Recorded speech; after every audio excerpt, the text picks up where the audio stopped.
Anong gamit mo po sa face? Ganda mo kasi. So, hi po mga ka-Diyosa. So, ayan, thank you so much. May nakapansin na naman. Well, to be honest mga ka-Diyosa, in almost 6 years, isang product lang yung pinagkatiwalaan ko on my face.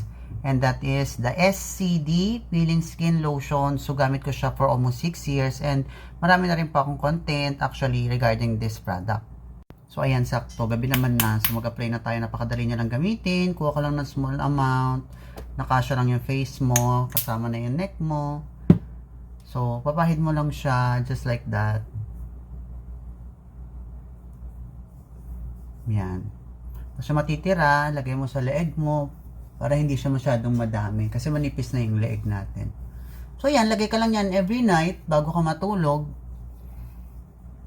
Then after a day, kapag mahapdi na yung mukha mo, pakiramdam mo naluluto na siya since we have different skin type. Merong balat na mabilis manipis, sensitive yung skin nila, so mas mabilis silang namumula. Pwedeng ipagpahinga na agad siya.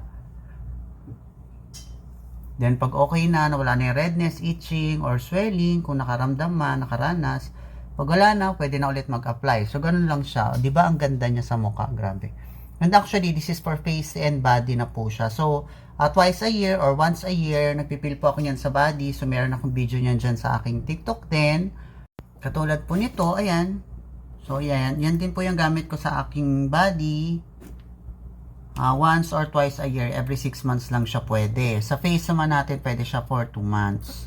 So, ayan din po yung ginamit ko during that time na nagpil ako sa body. Pag gusto yung magalis ng mga dead skin niyo, old skin niyo, para magpalit yung skin natin.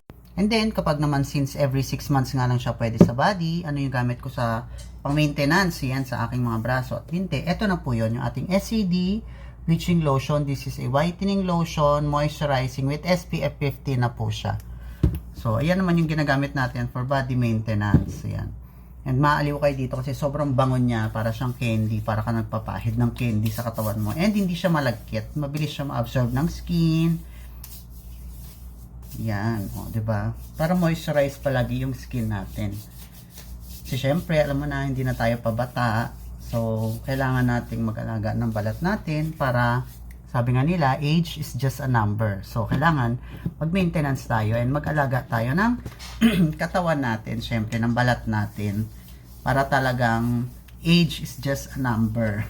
Diba? So, kailangan natin mag-effort para hindi tayo agad tumanda. And syempre, nagsa-sunblock din tayo during daytime. So, papakita ko sa inyo yung gamit kong sunblock. Syempre, SCD pa rin siya. Hindi ako umiiba ng ibang, gumagamit ng ibang brand. Gawa ng, syempre, yun yung product na binebenta natin. So, kailangan i-test din muna natin sa sarili natin yung product. And take note, SCD user po ako for almost 6 years na po, since 2018. So, on my daytime, ito naman yung ginagamit ko lang, yung sunblock cream gel. So, hindi ko na siya mapapahid kasi meron na akong peeling lotion, diba? So, bukas na siya pagkagising ko ng umaga, pagkahilamos ko ng Kojic. So, ito na yung ina-apply ko lang, ating sunblock cream gel. So, sunblock siya. So, yan po, yung mga gamit kong skincare sa aking face and body. Even yung soap po ay SCD rin. So, try nyo and hopefully ay makahiyang nyo rin po yung ating SCD products. Punta lang po kayo sa aking TikTok account. Then may makikita po kayong basket doon. Nandun po yung ating mga products. So, yun lang mga ka-Diyosa. And good night po. Bye-bye.